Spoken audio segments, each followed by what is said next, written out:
Hello and welcome to the Midday Update. These are the top headlines from our newsroom today. New lockdown timings announced effective from today. Police address high pricing in the Sultanate, says Oman's Grand Mufti. Government employees to be evaluated every 3 to 6 months from 2022. State set for amazing sighting at Oman's Ras Al Jinns Turtle Reserve. Tokyo's daily COVID-19 cases surpassed 3,000 for first time. France's new health pass rules to enter into force on August 9. US in wrong direction on antivirus fight, warns Fauci. Oman's shooter Hamid Al Khatri gears up for his second consecutive stint at Olympic Games. These were the top headlines from our news studio today. Let's see how the weather condition looks like in the Sultanate in our weather update. This is Maytha Chukedi with today's weather update. And right now, I'm reporting from inside the TFM studio in Al Khoir. Now, before we move on to our weather update, here is our fact for today. Millions of people are migrating due to crop failure, water scarcity, and rise in sea levels. That is our fact for today, and now let's take a look at how the weather will be like in the Sultanate. According to Oman Meteorology and Civil Aviation Authorities, there will be clear to partly cloudy skies along the coastal areas of the Far and adjoining mountains with light rain. There will be high and medium clouds advection over the rest of the Sultanate, with chances of clouds formation over Al Hajar Mountains, and at the same time, there's also chances of late night to early morning low-level clouds or fog patches along the coastal areas of Oman Sea. And now let's take a look at how the weather will be like in all the governorates. Muscat will be partly cloudy, temperatures between 39 to 36 degrees Celsius. Musandam will be sunny, temperatures between 39 to 34 degrees Celsius. North Al Batana will be partly cloudy, temperatures between 43 to 36 degrees Celsius. South Al Batana will be partly cloudy, temperatures between 43 to 35 degrees Celsius. Al Buraymi will be partly cloudy, temperatures between 46 to 34 degrees Celsius. Al-Dhahira will be sunny, temperatures between 43 to 33 degrees Celsius. Al-Dakhliya will be partly cloudy, temperatures between 41 to 31 degrees Celsius. North Al-Sharqiyya will be partly cloudy, temperatures between 41 to 28 degrees Celsius. South Al-Sharqiyya will be partly cloudy, temperatures between 41 to 33 degrees Celsius. Al-Wusta will be partly cloudy, temperatures between 42 to 28 degrees Celsius. And the Far will experience thunder showers, temperatures between 28 to 25 degrees Celsius.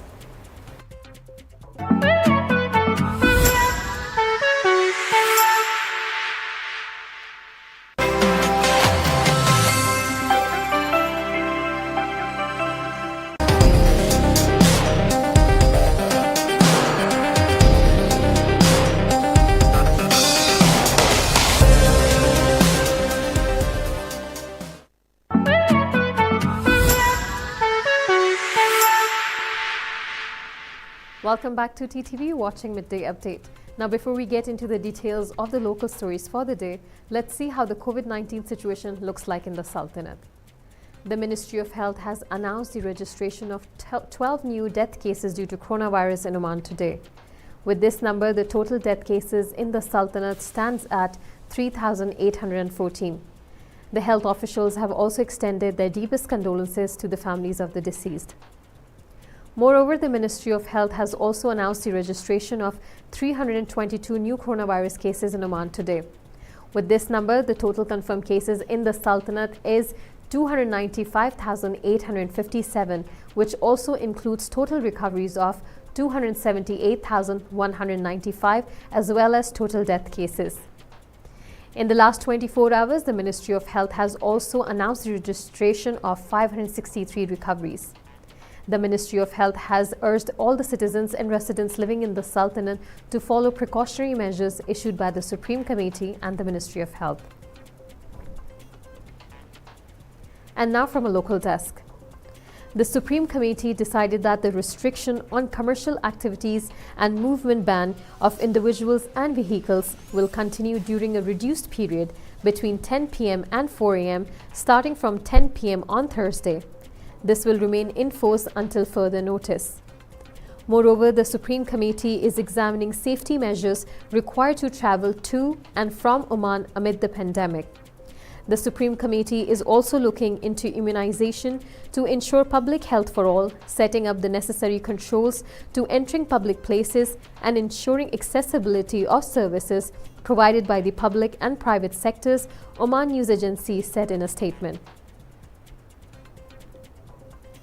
The Grand Mufti of the Sultanate of Oman has requested the government to address the high prices which have harmed many people. Sheikh Ahmed bin Hamad Al Khalili, the Grand Mufti of Oman, said in a tweet through his personal account, "The current high prices are exhausting families, wasting wealth and confusing a person who is in a dilemma whether he should choose urgent requirements or basic daily living due to the shortage of funds, making it hard for a common man to meet his needs. Therefore, we ask our wise government to intervene quickly to alleviate this suffering so that no more people are harmed." Come January 2022, government employees' performance will be assessed every 3 to 6 months under a new evaluation system, according to a Ministry of Labour official.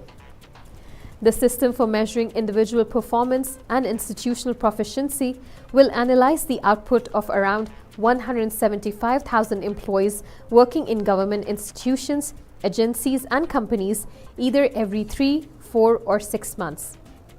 The measurement of an individual's performance is based only on the extent to which they have accomplished the tasks entrusted by their employer during a specific predetermined period according to the goals or plans that was approved or drawn up to achieve them every year, explained the ministry official.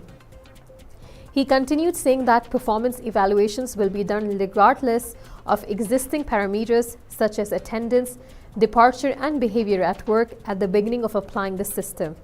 The numbers of years they have in terms of experience will not be considered either in terms of incentives, promotions, rewards, or job opportunities. He continued saying that what will be looked at is an employee's performance in terms of excellent nature of their work, their creativity, employee productivity, and how they have achieved the task entrusted to them. All promotions, bonuses, and incentives will be based on these factors. The rolling out of this system is part of the objectives under Oman Vision 2040, which aims to provide good standards of living and develop a sustainable economy for the country. Now, work has already begun on building 4 viewing platforms at Ras Al Jin's Turtle Reserve, which will provide visitors to the area a better experience of watching the turtles that lay their eggs on its shores. Other improvements to the reserve including building a 400-meter-long wall to protect the turtles, which will feature an adjacent walkway spanning 1,350 square meters. Visitors to Ras Al Jin's who use the walkway will benefit from the shade provided by 3 new canopies that will also be installed. The project aims to protect turtles and create a sustainable environment for tourists, allowing them to watch turtles in a calm and orderly manner without disturbing or causing fear to the turtles or harming them, while adding an aesthetic character to the site. The project began last Sunday and is likely to be completed in 150 days, ready for visitors to use by the 3rd week of December this year. It was jointly conceptualized by the Environment Authority and Oman India Fertilizer Company and is being carried out by Global Industrial Services and Contracting LLC.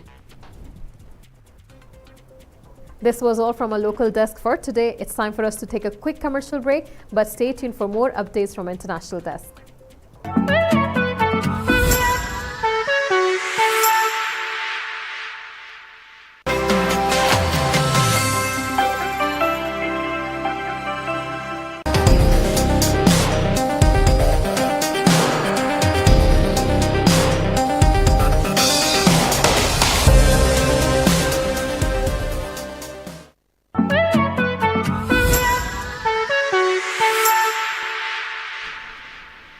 Welcome back to Midday Update. You're watching us on TTV. Now from our international desk. The number of new COVID cases in Tokyo has reached 3,177 for the first time in a single day, the Tokyo Metropolitan Government announced on Wednesday. The all-time high comes just a day after Tokyo, hosting the Olympics since last week, marked 2,848 daily infection cases on Tuesday, topping the earlier record of 2,520 cases logged on January 7th.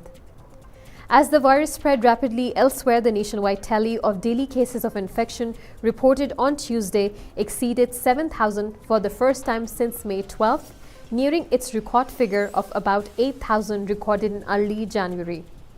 Olympic organizers have pledged to perform strict restrictions for safe and secure games and emphasize that the number of infection cases among athletes and others associated with the sporting events is very low, while a fifth wave of the pandemic, stimulated by the highly contagious Delta variant, is putting pressure on hospitals in the Olympic host city. The Japanese government has placed Tokyo under a fourth state of emergency from July 12 to August 22nd, as restaurants and bars are required to stop offering alcohol and close early. The new French law extending the use of the health pass to a wider range of public places will enter into force on August 9 to help the country battle with the fourth COVID-19 wave, the French government spokesperson Gabriel said on Wednesday. The health pass is a small tool that can save many lives. It is the best way to protect our freedom and ensure that our country remains open, he told the press after a cabinet meeting. Under the law, only people who have completed their vaccination, tested negative, or recently recovered from COVID-19 will be allowed to enter restaurants and cafes and go to shopping centers, gyms, and even hospitals, except for emergencies. The use of the health pass has been compulsory since July 21st in cultural and leisure venues, which include cinemas, museums, etc., where more than 50 people gather. Warning that the sanitary situation continues to worsen and remains worrying, he urged his hesitating compatriots to get vaccinated. To date, 50.5% of the French population, which makes up to 34 million people, have completed their vaccination against COVID-19. The United States is heading in wrong direction as the country scrambles to fight a new surge of COVID-19 cases because of the Delta variant and a large number of unvaccinated people, Anthony Fauci, White House chief medical advisor, has warned. According to Fauci, the latest surge in new cases was caused by the highly virulent Delta variant as well as the large unvaccinated population of the nation. It is really a pandemic among the unvaccinated, so this is an issue predominantly among the unvaccinated, which is the reason why we are out there practically pleading with the unvaccinated people to go out and get vaccinated, said Fauci in an interview with CNN. While the United States still has the highest number of confirmed cases, India has surpassed America in terms of new daily cases in the past few weeks.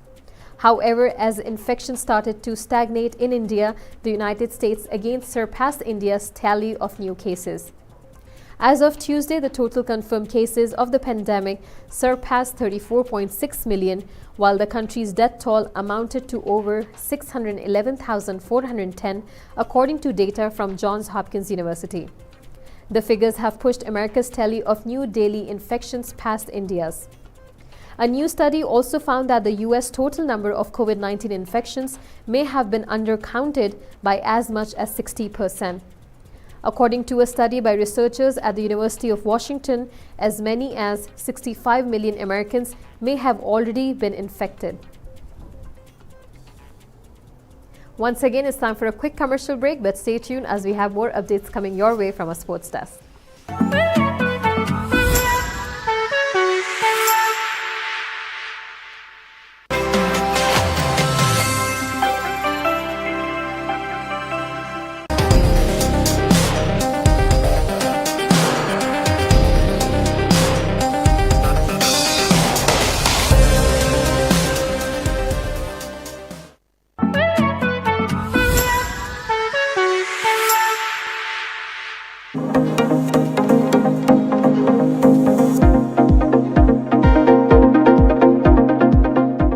United we stand, when Great Britain played football as one.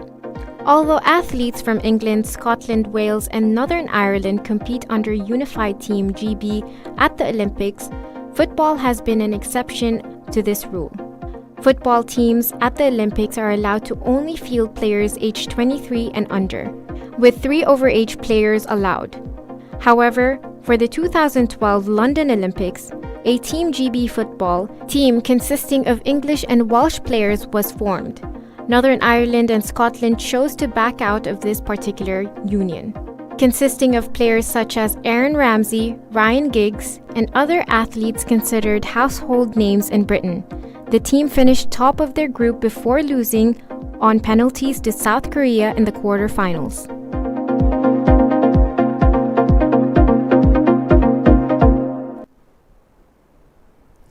Now, Oman's experienced shooter Hamid Al Khatri is gearing up for the second consecutive presence at the Tokyo 2020 Olympic Games in the 50-meter rifle 3-position competitions scheduled at Osaka shooting range on Monday.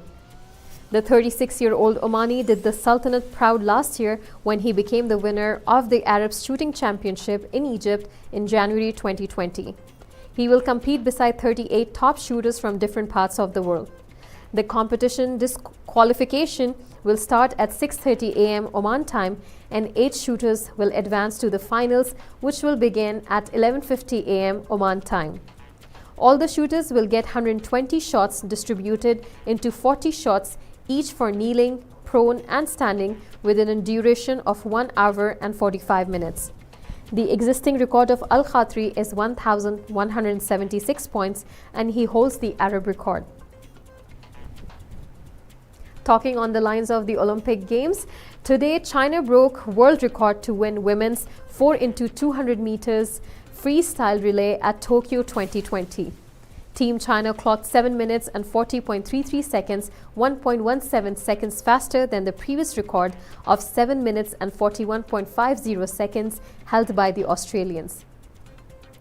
Caleb Dressel of the United States beat defending champion Kyle Chalmers to win the men's 100-meter freestyle gold at the Tokyo Aquatic Center on Thursday. Two-time world champion in the event, Dressel had a safe lead before touching home in 47.02 seconds, a new Olympic record time.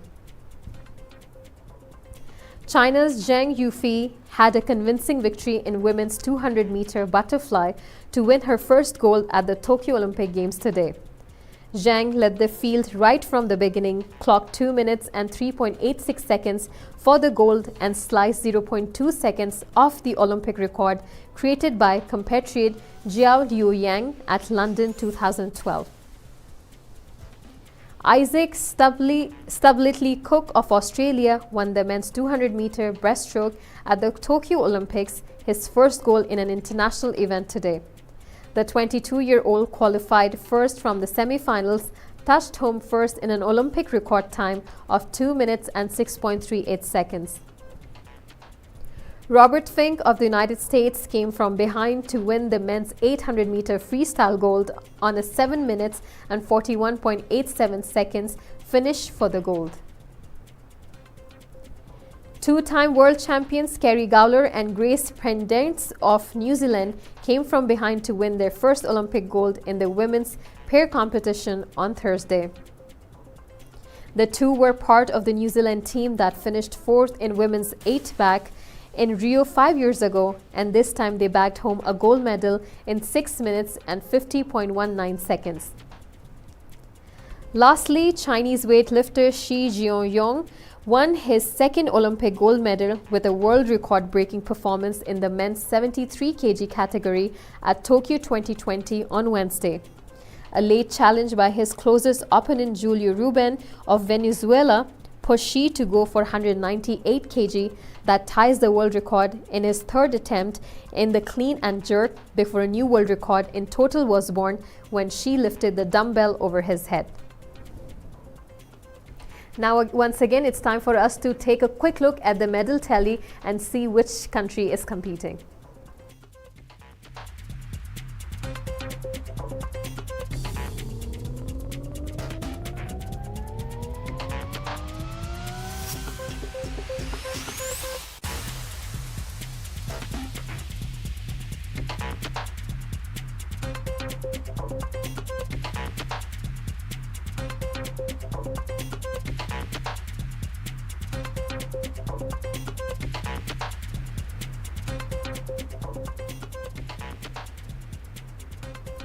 With this, we have come to the end of the episode for today. Make sure that you know the new lockdown rules that starts from 10 p.m. and lasts until 4 a.m. starting today. Keep watching TTV. You've just heard the live feed from the TTV studios on TFM 95.4. Let's talk.